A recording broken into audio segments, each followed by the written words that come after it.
Autre technique de recrutement complémentaire à l'entretien et aux tests psychotechniques, la graphologie, qui est une spécificité française, qui est utilisée en France pour 80% des recrutements pour des postes à responsabilité. L'objectif de la graphologie est qu'à partir de documents manuscrits, un graphologue puisse tirer un bilan des éléments de personnalité et de caractère des individus.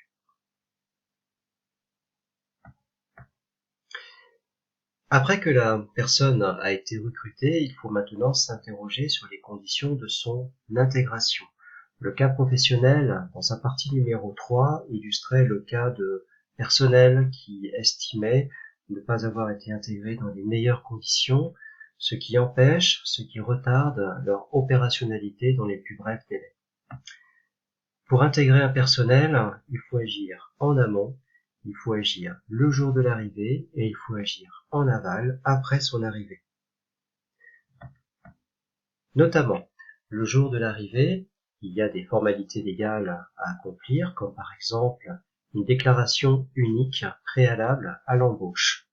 Celle-ci consiste pour l'essentiel à rattacher la personne au régime des prestations sociales, la sécurité sociale, l'assurance chômage, et autre élément d'obligation légale, la personne doit subir une visite auprès d'un médecin du travail, à ce que l'on appelle la médecine du travail, afin de vérifier que celle-ci dispose des capacités physiques et psychologiques vis-à-vis d'un poste et ne requiert pas de dispositif ou bien d'aménagement particulier.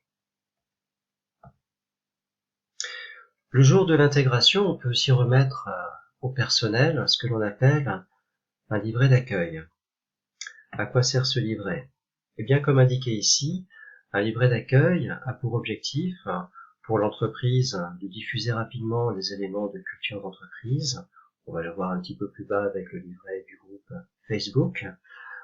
Le but, c'est aussi d'avoir des informations qui vont simplifier les processus pour les démarches administratives. Et du côté du salarié, il y a un intérêt croisé puisque celui-ci doit très rapidement être au fait de ce que l'on appelle le règlement intérieur pour être aussi opérationnel au plus vite sur des démarches quotidiennes administratives au sein de l'entreprise.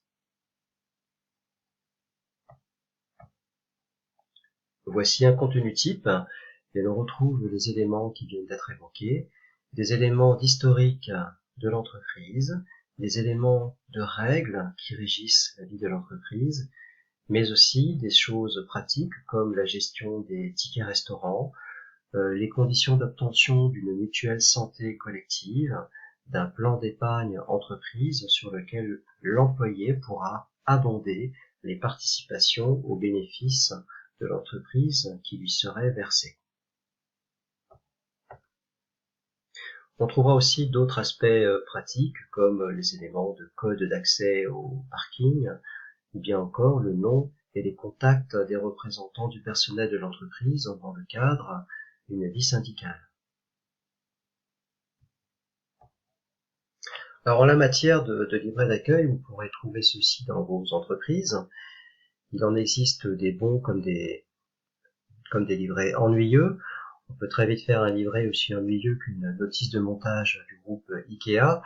Voici un exemple en revanche qui est plus original, qui est le petit livre rouge remis aux ingénieurs lorsqu'ils intègrent le groupe Facebook.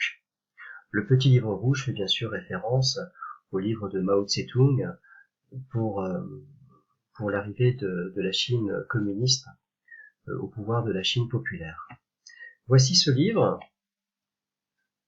Et dès les premières pages, on voit tout l'esprit du groupe Facebook depuis son apparition, qui est d'être au bénéfice et à disposition d'une avancée d'une mission sociale des individus.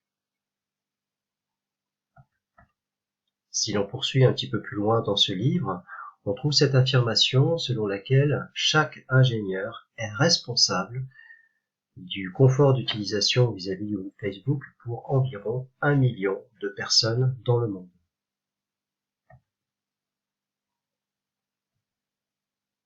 Un peu plus loin, on rappelle que l'utilisateur n'a que faire du groupe Facebook et de ses profits, mais que ce qui l'intéresse lui, c'est absolument la communication et l'interactivité avec ses amis.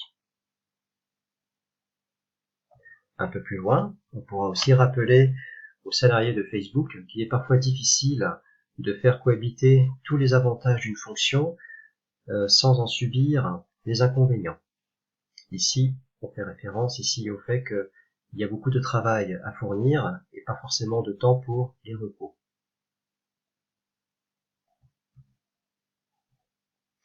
Voici un programme d'intégration sur le modèle de celui que vous auriez pu produire dans la partie 3 du cas professionnel.